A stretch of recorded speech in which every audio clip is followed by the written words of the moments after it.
the kind of quality opposition that the present ruling party provided against the PDP before it eventually came to power.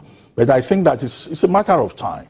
As we move closer to 2019, we are likely to see a far more robust engagement, with the party in power. Okay, let's talk about the president that is away on medical vacation now. You have spoken for a former president, and you came into office shortly after the death of former president Musa Yar'Adua, and one would think that that's a very strong lesson that life has taught us as a nation. And just about 7 years down the line, we are entering into a situation where again Nigeria is looking to that office and asking a lot of questions as regarding the health of the #1 citizen of the land. What is your general assessment of this situation, and what do you think that office should be doing right now for confidence in the citizens? Well, the first point is that the office of the president, or the office of the president, is the most important office in a democracy, or in our democracy, in our American-style democracy. The person of the president is also very important because people look up to the president for inspiration, for strength, for confidence, to borrow your word. And when the president is ill, it could have implications for a lot of things within the economy. So people are concerned. But one point we must take away from this is that presidents are also human beings.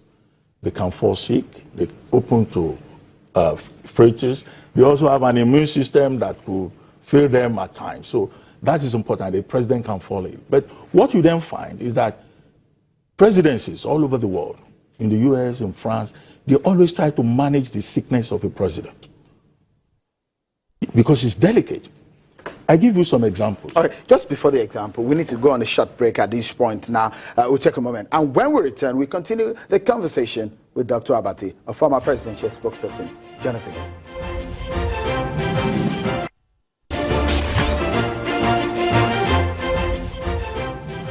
Thank you so much for staying with us, everyone. Well, Dr. Reuben Abati, former presidential spokesperson, has been talking to us on different issues on the state of the nation. You were going to give examples on the situation surrounding the health of President Muhammadu Buhari and the experiences that we've had as a nation. Again, the issue of communication is on the line right now, which exactly talks about the issue of confidence in citizens. I already made the point that, look, managing the president's sickness or medical vacation is something very delicate. And you cannot blame the people who are responsible for that for either political or strategic national security considerations, being careful.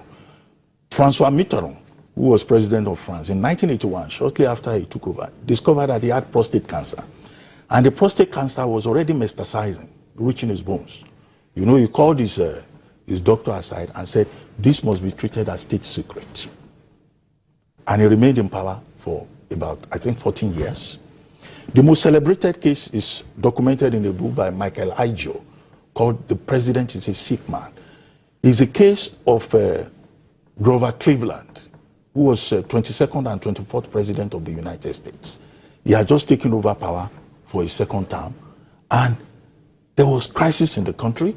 He was a no-nonsense president who said he wanted to fight corruption, who said he wanted to move the country forward. Unfortunately for him, there was Great Depression in America, economic recession, the first one before the 1929 economic depression. Okay, but he was a vastly popular man, an orator. People didn't even want to hear that he had fallen ill because they brought him back because they had confidence in him that he would be able to provide the leadership that America needed. Then he discovered he had cancer in his mouth. And his doctor said they needed to remove the cancer. They hid the information from the public. They didn't want the American people to know that the president in whom they had reposed so much confidence had cancer. What did they do? He said he was going on a cruise with his friend, on his friend's yacht.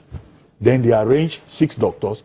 They went on that yacht. That yacht was on the seas for 6 days. But within 4 days, they had managed, the operation took 90 minutes. They had managed to cure to remove the cancer.